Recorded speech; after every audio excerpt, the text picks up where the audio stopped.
Lorsqu'en 1945, le speaker qui commentait le film documentaire sur la locomotive électrique 2D2 annonçait en conclusion: Bien que nos vitesses soient déjà respectables, de récents essais à plus de 170 km/h nous montrent qu'elles seront bientôt largement dépassées. Il ne se doutait certainement pas que moins de 10 ans plus tard, sa prophétie serait aussi largement réalisée.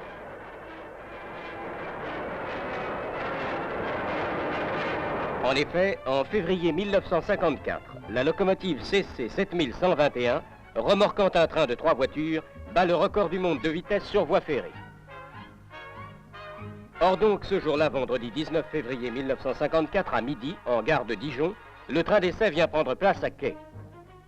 Il s'agit aujourd'hui de franchir le seuil des 200 km à l'heure dont on s'était rapproché les 2 jours précédents. Ce n'est pas à l'aveuglette et sans contrôle qu'on s'était lancé dans pareille entreprise.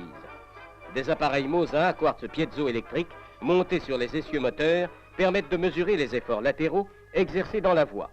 On enregistre par ailleurs les caractéristiques de fonctionnement des moteurs.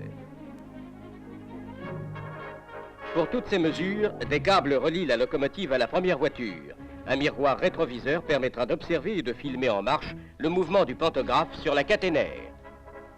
Installés dans un compartiment de la première voiture, les appareils enregistreurs donneront en chaque point du parcours d'abord l'intensité totale en ampères du courant capté, puis la tension en volts de la caténaire au contact du pantographe et enfin la puissance en kilowatts absorbée au même poids par la machine. Celle-ci atteindra au maximum 5000 kW sous une tension un peu supérieure à 1700 volts.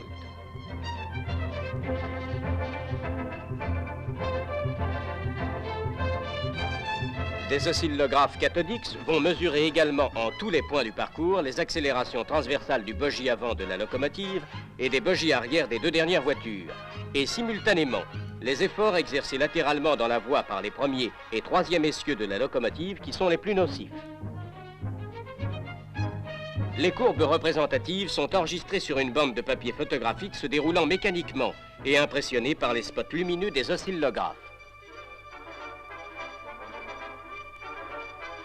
Le train d'essai, c'est un train comme les autres, plus court certes, composé de 3 voitures remorquées par une locomotive de série, enfant d'une nombreuse famille et dont l'aspect est maintenant familier à tous les voyageurs de la ligne Paris-Lyon, c'est la CC 7121.